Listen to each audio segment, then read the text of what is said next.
Hi guys, welcome back to my YouTube channel. Today, I wanted to talk about what pedal osteitis is. Most of the videos I've seen on YouTube are really good. I want to do one that was more comprehensive and really breaking it down. What pedal osteitis is, what causes it, and things to look out for, and treatment. So, what pedal osteitis is, I think where we should start first is where it is. So it's in the pedal bone. I mean, pedal osteitis literally means, it means inflammation of the pedal bone. Really? Right there? Go. The pedal bone, if you didn't know, is located, I can put up a picture of what it is. It has many names. Most of the time it's called the coffin bone. So coffin bone meaning in the hoof capsule. Distal phalanx. So distal meaning away from the body and phalanx meaning finger or toe. It's also called third phalanx or P3.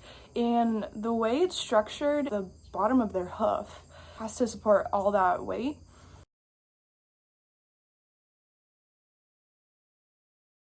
What's really interesting, if the hoof is healthy, the sole of the hoof, and I can put up a picture of Rushmore's, the sole literally mirrors what's going in the hoof. So with Rushmore, you can see that there's like a dip in his sole by the tip of his toe. Really, that shows me that there's something going on in his coffin bone because it doesn't go away. Pedal osteitis really just describes, it doesn't describe the inflammation of the coffin bone, it just describes what comes on radiographs and x-rays. What you'll see on an x-ray, and I can put up a bunch of pictures, is a few distinct features. Would be the coffin bone is supposed to, we'll do like that, it's supposed to look like this.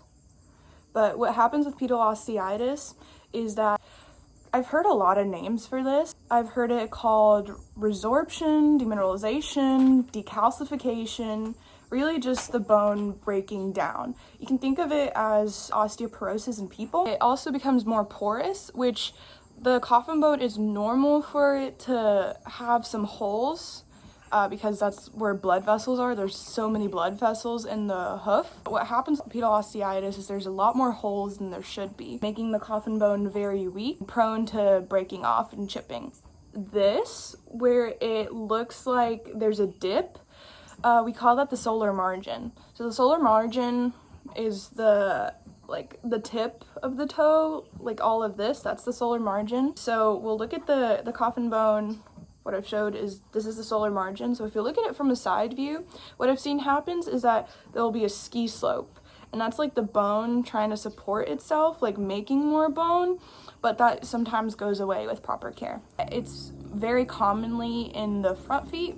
And the reason for that, I've had my farrier explain this to me. If you didn't know, horses carry most of the weight on their front end. The front feet are more round and the back feet are more oval.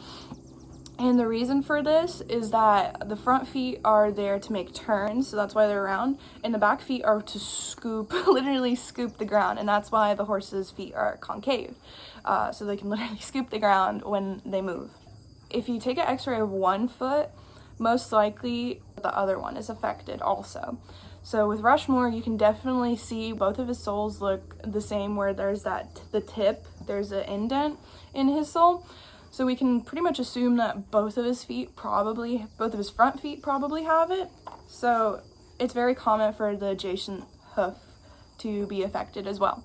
Okay, we've talked about what it looks like and where it is.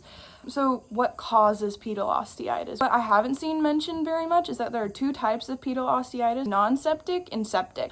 So non-septic is more common. So causes are bruising and excessive concussion, toe first landings, conformation, which is genetic.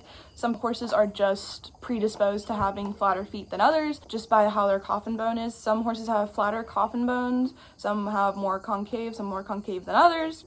Poor farrier, leaving heels too high. Those are the causes for non-septic pedal osteitis, and septic The condition is associated with infection, meaning chronic abscessing, penetrating objects like a nail or really just anything, getting into the hoof wall and opening the hoof to bacteria to get in there.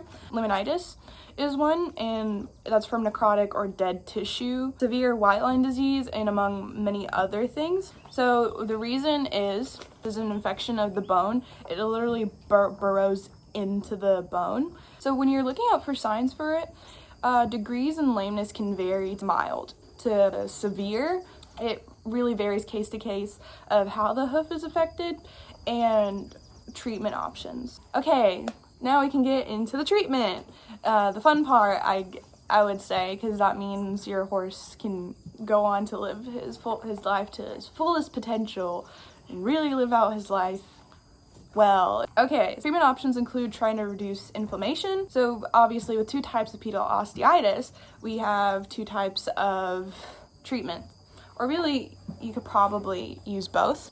So specifically with non-septic, what we're trying to do is just reduce concussion. That would entail, if your horse is barefoot, that would entail hoof boots, just like I've been doing with Rushmore. When you use hoof boots, most of the time, some of them don't come with padding, especially if they are riding boots. If they are therapy boots, it's most likely they'll come with padding. So these are the 2 types of padding that I have used.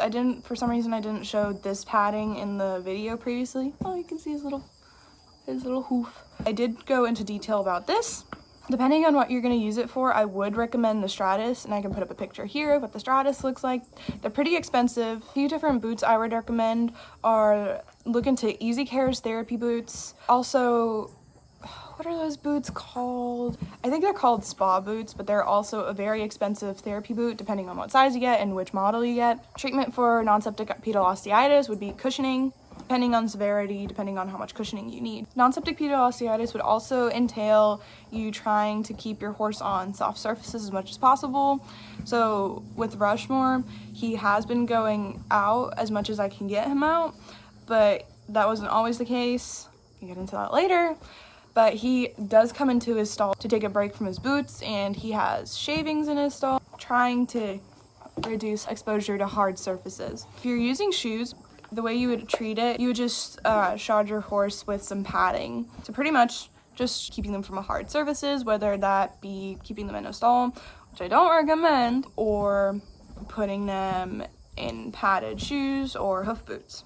Septic pedal osteitis is a little different in that since there is an infection in the bone, you do have to treat it with antibiotics. Antibiotics can be attempted. It can be very difficult to use, and the reason for that is because there's such poor circulation into the hoof to get the antibiotics in, it'd be very complicated because what a vet would have to do is literally go into the bone and inject it straight into the bone for it to be effective. And you can just imagine that can be expensive, it's hard to do, and very invasive. Supplements you can recommend for your horse. If your horse has pedal osteitis, you can try feeding turmeric. Turmeric has inflammation decreasing properties, so you can use turmeric. The only thing with turmeric is that it's not very well researched, so we don't know what dosages to give our horses, but it is something you can try. Also, something else you can do, especially if you want to toughen up the soles, is invest in a good hoof supplement to really support the hoof, especially if your horse has weaker walls or very thin soles. Something I would recommend if you want to use something topical, Venice turpentine. That's what it looks like. That's what it looks like. To recommend only one, and really is the only one I recommend to toughen your horse's hoof, is this.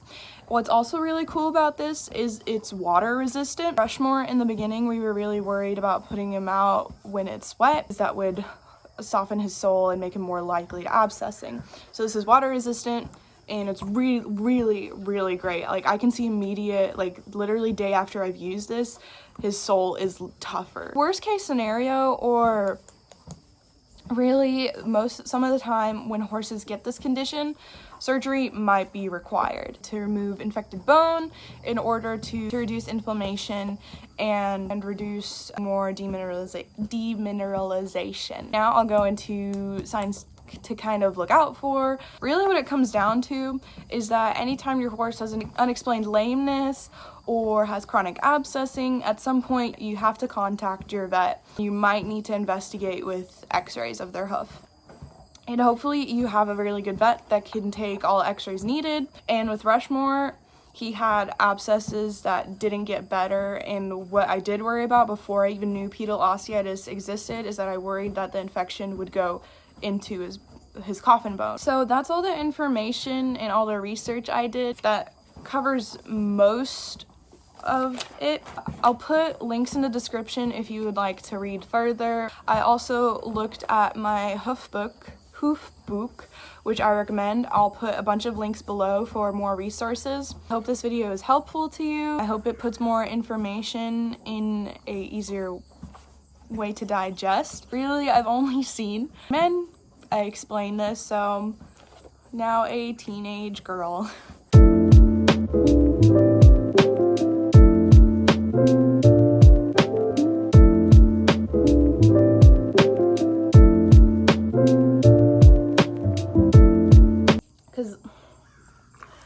This is foreign to you. And really, in my hair, Osteitis, and people, or look at his lovely butt. I hope, is he gonna poop?